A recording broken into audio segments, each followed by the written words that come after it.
T Perumal भरिसां अणु मेल ऐं भरपासे में बि बरसात केतिरा ई घर रही पट पइजी विया आहिनि, जंहिं सबबु रहवासी लॾ पलाण करे रहिया आहिनि। उन हवाले सां रिपोर्ट करे रहियो आहे फिदायार मोहम्मद शहर। हूअं त सॼी सिंध जेको आहे सो हालिया बरसातुनि सबबु मॉनसून जूं जेके बरसातूं पियूं आहिनि समूरी सिंध जेको आहे सो मुकमल तौर ते ॿुॾी चुकी आहे। पर पेरूमल जो इलाइक़ो बि जेको आहे सो बरसातुनि सबबु जेको आहे बरसातुनि तबाही मचाए छॾी आहे।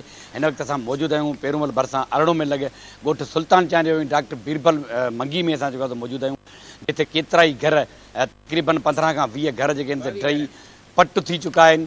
पर हिन वक़्त ताईं ही जेके आहिनि सो लॾ पलाण करे हिकिड़े रोडनि जे किनारनि ते वेठल आहिनि।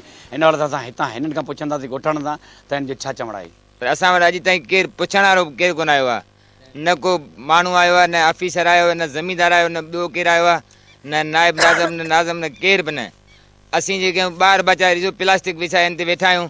घर असांजा 22 घर आहिनि, टोटल घर किरी पिया आहिनि, रोडनि ते वेठा आहिनि, को रस्तनि ते वेठा आहिनि। ॿार बचा असीं परेशान आहियूं।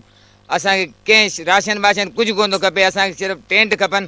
जो अंदाज़े में 72 कलाक बरसाति उठी आहे, उनजे करे बिल्कुलु घर टोटल पट पइजी विया आहिनि, का बि शइ न रही आहे। तंबू ॾिए वञनि, टट ॾिए वञनि, असां ईअं वेठा आहियूं छपरियूं ठाहे। महिरबानी करे असां प्लास्टिक ते गुज़ारो आहे। ऐं ज़िले इंतिज़ामिया खां जेको आहे सो अपील कयूं था, घुर कयूं था त असांखे जेको आहे सो टेंट ॾिनो वञे त असीं पंहिंजा बच्चा जीअं बरसाति में लिकाए सघूं। नाज़रीन, हीअ तव्हां ॾिसो पिया, मुंहिंजो कैमरामैन बि तव्हांखे ॾेखारे सघे थो त हीअ जेको आहे सो ॻोठनि मां लॾ पलाण करे रोडनि ते आबाद थिया आहिनि। पर हिन वक़्त ताईं डिप्टी कमिश्नर सां गॾु पारां जेको आहे हिन खे अञा को बि रिलीफ न आहे मिली सघियो।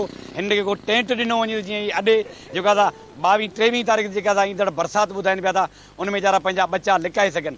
कैमरामैन टीम सां गॾु फिदा यार मोहम्मद शहर, धरती टीवी न्यूज़ पेरूमल।